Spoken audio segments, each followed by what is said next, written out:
राधे राधे सभी भक्तों को। जय श्री कृष्णा। कैसे हैं आप सभी? आशा है राधा कृष्ण की कृपा से आप सभी अच्छे होंगे, स्वस्थ होंगे।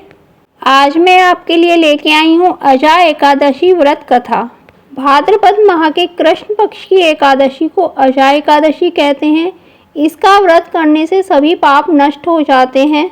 इस लोक और परलोक में मदद करने वाली इस एकादशी व्रत के समान संसार में दूसरा कोई व्रत नहीं है। अजा एकादशी व्रत कथा इस प्रकार है। पौराणिक काल में भगवान श्री राम के वंश में अयोध्या नगरी में एक चक्रवर्ती राजा हरिश्चंद्र नाम के एक राजा हुए थे।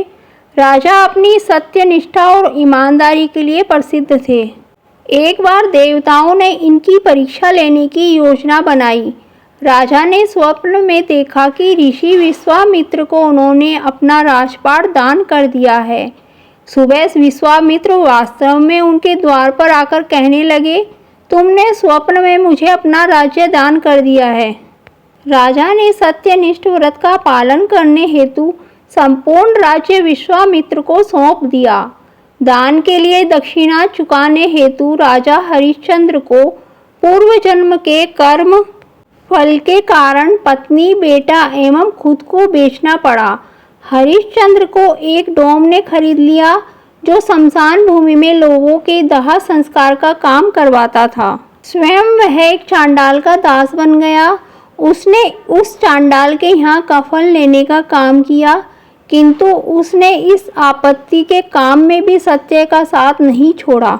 जब इसी प्रकार उन्हें कई वर्ष बीत गए तो उन्हें अपने इस नीच कर्म पर बड़ा दुख हुआ और वह इससे मुक्त होने का उपाय खोजने लगे। वह सदैव इसी चिंता में रहने लगे कि मैं क्या करूं, किस प्रकार इस नीच कर्म से मुक्ति पाऊं। एक बार की बात है, वह इसी चिंता में बैठे हुए थे कि गौतम ऋषि उनके पास पहुँचे।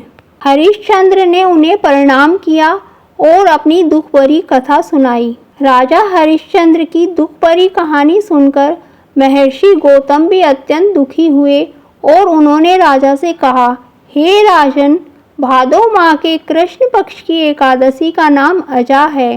तुम उस एकादशी का विधान पूर्वक व्रत करो तथा रात्रि को जागरण करो। इससे तुम्हारे सभी पाप नष्ट हो जाएंगे।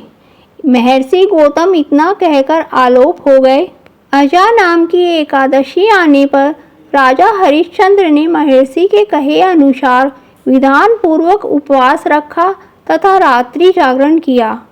इस व्रत के प्रभाव से राजा के सभी पाप नष्ट हो गए। उस समय स्वर्ग में नगाड़े बजने लगे तथा पुष्पों की वर्षा होने लगी। उन्होंने अपने सामने ब्रह्मा, विष्णु, महेश तथा देवेंद्र आदि देवताओं को खड़ा पाया। उन्होंने अपने मृतक पुत्र को जीवित तथा अपनी पत्नी को राजसी वस्त्र तथा आभूषणों से परिपूर्ण देखा। व्रत के प्रभाव से राजा को पुनः अपने राज्य की प्राप्ति हुई। वास्तव में एक ऋषि ने राजा की परीक्षा लेने के लिए यह सब कौतुक किया था, परंतु अजा एकादशी के व्रत के प्रभाव से ऋषि द्वारा रची गई सारी माया समाप्त हो गई और अंत समय में हरिश्चंद्र अपने परिवार सहित स्वर्ग लोक को गए।